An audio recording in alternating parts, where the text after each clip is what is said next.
Bizim bugünkü mövzumuz nədir? Yazı vasitələri asan dərsdir. Hələ ki asandır. Sonra inşallah ki bir balaca bəhsi mövzu olsun. Yəni bunlar yazıblar ha, bu sahabələr. Nəyin üzərinə yazıblar? Mövzumuz odur.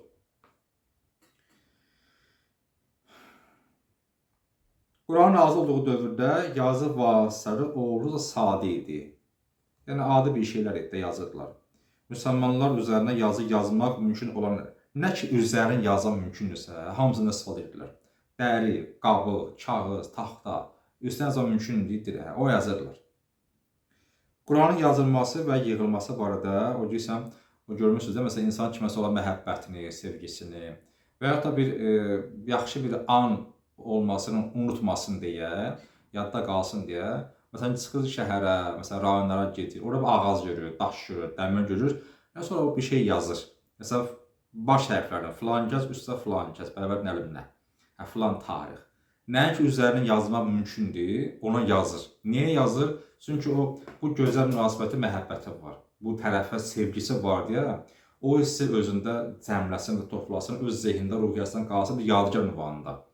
Bildiyi şeyi qeyri-maddi deyildi, o mücərrəddir. Bildiyi şeyi, anladığı şeyi maddi olaraq tərəfə isbat eləmək istəyir. Onun üçün nə eləyir? Hələ dəftər, dəmir, taxta, hətta nərin dənizin qağında nəsə bir daş görürsə, orada yazıb falan kəsə baş hərfini. Yəni ürəyə qoyur ki, hə, bu bunu sevir, bu mənada. O dövrdə həmsini insanlar nəyin üzərinə yazmaq mümkün idisə, ona yazı yazardılar.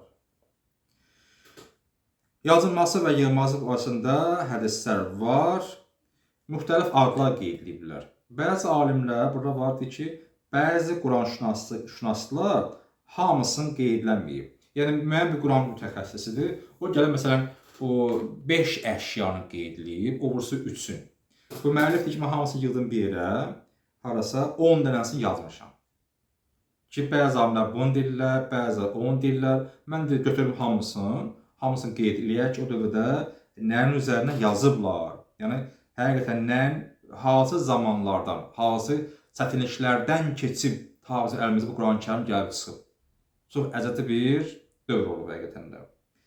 Usub birinci. Asib sözün cəmidir. Nədir bu? Xurma ağacının budağına deyilir. Xurma ağacının budağı. Və budağın yarpaqlarını qırıb enli yerinə yazırdılar. İkinci, lihaf. Lihaf nədir? Xırda daşlara və nazik daş lövhələrə, müəyyən bir daş olur, belə üstü yassı olur da, düz olur, belə hamar. Görsə, onun üzərini yazırdılar, daşların üzərində. Nə yazırdılar, nə tür yazırdılar, cızırdılar mı, rəyli yazırdılar, çox həqiqətən əziyyətli bir işdir. Üçüncü, riqa. Riqa nədir? Kağızdan, baxın, kağızdan. O vaxtında kağız olub. Kağızdan, ağacdan, bəs niyə kağız olsa bunun üzərinə yazırdılar? Çünki kağız həmişə gəlib çıxmırdı. O xəracat ticarətin vasitəsilə müəyyən faiz əldə olunurdu kağızlar, amma daş, dəmir, taxta, nəlimlə həmişə əl altında idi. Biz gözləyək kağızdan vaxt gələcək, bir yana Peyğəmbər bizə imla eləyir, biz yazmalıyıq onu, vəhiy gəlib. Orada tez yazırdılar. Kağızdan, ağacdan və ya nazik dəridən. Nazik dəri olur, onun üzərinə dəridən olan vərəklər vardır. Nazik dəridən hazırlanır nə? Vərəklər. Dördüncü, ədim.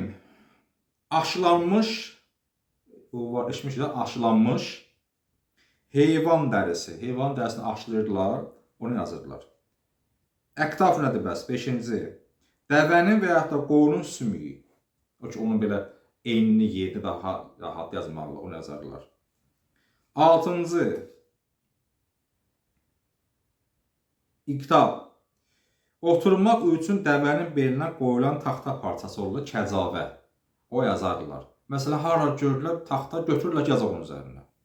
Mən müəyyən daş var, üstü yassı götürək, onun üzərine yazaq.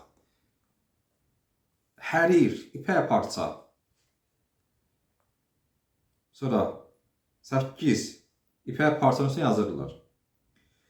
İzla nədir bəs? Heyvanın qaburğasının üstü hamar sümüklərinə. Çünki hər elə sümük belə hamar deyil ki, belə qəşəng düppədüz belə.